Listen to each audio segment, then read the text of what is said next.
Hello everyone, welcome to my channel. मुझे हैरानी होती है कि मैं अभी भी हैरान होती हूँ स्टेट की बेशर्मी पे। My bad. प्राइम मिनिस्टर काकड़, मेरा बस नहीं चलता इस कार्टून के मुंह पे परमानेंट ग्लू लगा दूं। चाइना से वापस आके एक प्रेस कॉन्फ्रेंस में एक रिपोर्टर ने पूछा कि नवाज शरीफ को जो वीआईपी ट्रीटमेंट दिया गया, नादरा, बायोमेट्रिक और बाकी सब सारे शशके जिनके बारे में मैं पिछले ब्लॉग्स में बात कर चुकी हूँ। रिपोर्टर ने कहा ये लेवल प्लेइंग फील्ड है, ऐसा वीआईपी ट्रीटमेंट। तो मिस्टर काकड़ कहते हैं कि 2018 की लेवल प्लेइंग फील्ड याद नहीं है आपको? मतलब एक केयर टेकर प्राइम मिनिस्टर खुलेआम बता रहा है कि वो किसकी टीम से खेलेगा और कहते हैं नवाज शरीफ एक पाकिस्तानी शहरी है, नादरा बायोमेट्रिक करने चला भी गया तो क्या बड़ी बात है। हर पाकिस्तानी को इस तरह की फैसिलिटीज मिलती तो कोई बड़ी बात नहीं होती। मुझे तो पासपोर्ट बनवाने के लिए 4,000 रुपए देने पड़े थे जो इन्होंने अपने दरवाजे के बाहर ब्रोकर्स खड़े किए होते हैं। पासपोर्ट फीस अलग। मैं कोई मार्स की शहरी हूँ? जो पिछले 2 दिनों में पाकिस्तानी कोर्ट्स ने अपने आप को एक्सपोज कर दिया है। एक्सपोज तो ये पहले थे, लेकिन अब तो ये नंगे और बेशर्मी की हर हद पार कर चुके हैं। नवाज शरीफ इस्लामाबाद हाई कोर्ट में पेश हुए ने 3 नैब केसेस से बेल एक्सटेंड करवाने के लिए। माशाल्लाह, नवाज शरीफ के बिहाफ पे नैब पूरा जोर लगा रहा था कि हमें कोई अरेस्ट नहीं चाहिए। बेल एक्सटेंड हो गई है 26 अक्टूबर तक और कहा है कि आप चेयरमैन नैब से डिस्कस करके हमें बताएं कि आप इस रेफरेंस के साथ कंटिन्यू करना भी चाहते हैं कि नहीं, हमारा टाइम वेस्ट ना करें। अगर आप इस रेफरेंस को परस्यू नहीं करना चाहते तो केस खत्म करते हैं। तो एज एक्सपेक्टेड नवाज शरीफ बहुत जल्द बाइज्जत बरी हो जाएंगे इन केसेस में। नवाज शरीफ जो अपने दिल में किसी के लिए कोई वैर नहीं रखेंगे, गला फाड़ फाड़ के बोल रहे थे अपने जलसे में। 3 घंटे वेट कराया अकाउंटेबिलिटी कोर्ट के जज को, क्योंकि जब उनके ये केसेस चल रहे थे पहले तो तब जज साहब लेट होने पे अरेस्ट की धमकी लगा देते थे, बट आज चुपचाप बैठ के इंतजार कर रहे थे। कोर्ट्स और जजेस की क्या औकात है दिखा दी उनको। कल जिनकी बैकिंग पे ये शेर थे और नवाज शरीफ भीगी बिल्ली, आज उनकी बैकिंग पे नवाज शरीफ शेर और जज बशीर भीगी बिल्ली।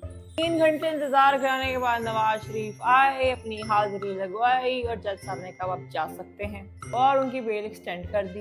इसी के साथ एक और खबर आ गई कि केयर टेकर गवर्नमेंट पंजाब ने अल अजीजिया केस, जिसमें नवाज शरीफ को 7 साल की सजा हुई थी, वो ओवरटर्न कर दी है। खेल खत्म, नवाज शरीफ की जेल की सजा वो गई। इस सिस्टम पे रोया या हंसा जा सकता है।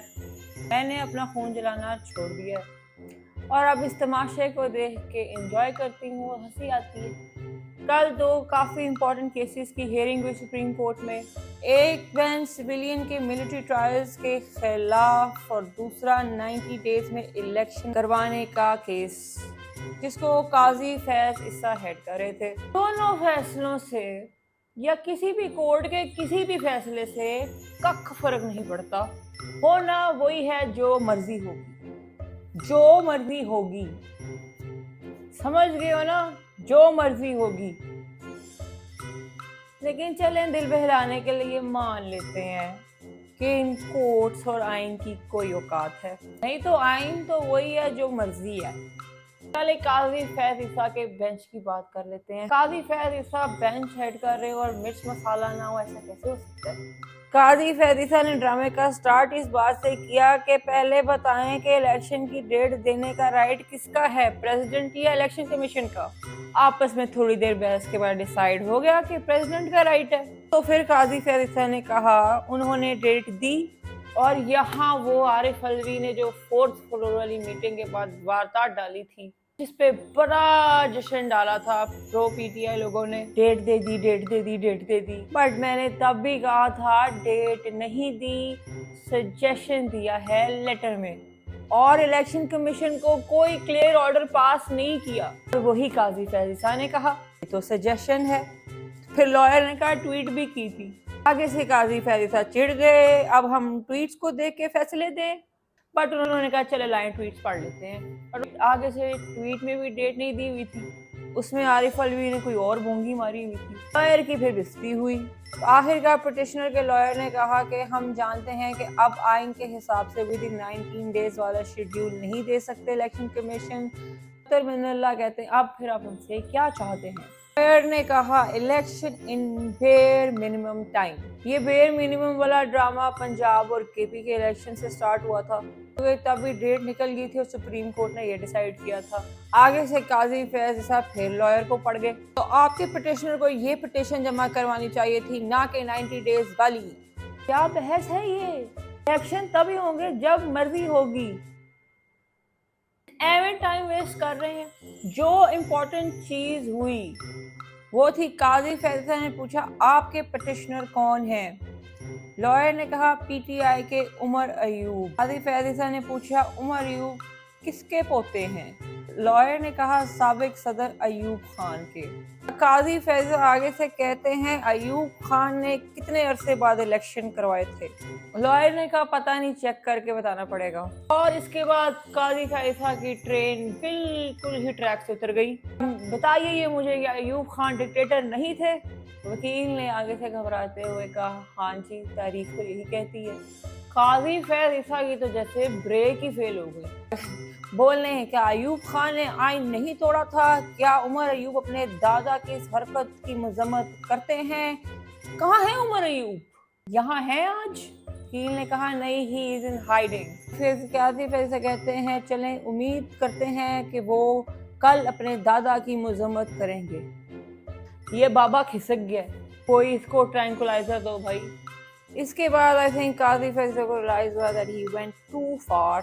ट्रैक करने की कोशिश करने लग गए। उमर अयूब को उनके दादा के किए का जिम्मेदार तो नहीं ठहरा सकते, blah blah blah, but the damage is done. ऐसा ने पर्सनल होकर और ऐसी बातें करके एक बार फिर साबित किया है that he is very unprofessional and sorry to say mentally unstable. और फिर से डिबेट स्टार्ट होगी, सदर ने डेट दी नहीं दी, क्यों नहीं दी, इलेक्शन कमीशन को क्यों डिस्कशन के लिए बुलाते रहे, सदर अपना ऑर्डर क्यों नहीं जारी किया, डेट दे देते। वकील ने कहा मैं सदर को रिप्रेजेंट नहीं कर रहा।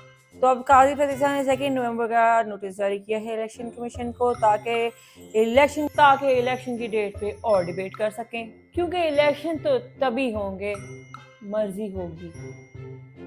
सुप्रीम कोर्ट हमारे पैसों पे चलने वाला डिबेट क्लब है सिर्फ। साइफर केस की भी हेयरिंग थी और जब इमरान खान पेश किया तो आते ही इमरान खान ने जज और अटॉर्नी जनरल को कहा मुबारक हो आपका मंडेला आ गया है।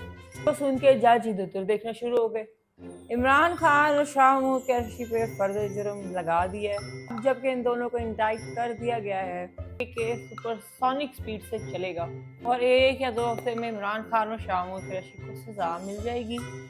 एक प्रो पीएमएलएन जर्नलिस्ट ने खबर दी है इमरान खान बुशरा बीबी से जान छुड़वाने के चक्कर में है और अपने लॉयर्स को बोला है कि उनके केस से रिलेटेड कोई इंफॉर्मेशन या डिटेल बुशरा बीबी को ना दी जाए और कोई बात करनी भी हो तो उनकी बहन अलीमा खान से की जाए।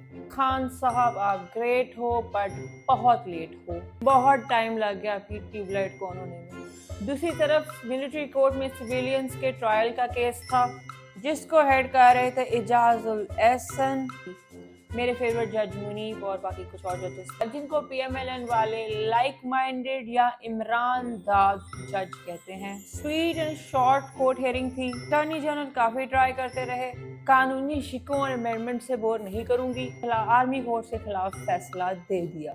क्लियरली कहा इससे तो दरवाजा खुल जाएगा कि किसी भी सिविलियन को पकड़ के ट्रायल करना शुरू कर दो। Army court defence related, internal army crime और जासूसी टेररिज्म के केसेस के लिए है। 9 मई के केसेस को नॉर्मल कोर्ट्स में ट्राई करें। बहुत अच्छा डिसीजन है अगर इम्प्लीमेंट हुआ और इग्नोर ना कर दिया गया। ये फैसला भी चैलेंज किया जाएगा, लार्जर बेंच बनेगा, but I think supreme court इस फैसले के साथ स्टिक करेगा। बट होना वही है, जो मर्जी होगी। देखते हैं कोर्ट अपनी इज्जत बचाती है या आइन। That's all for today. Thank you for watching. Like, share and subscribe.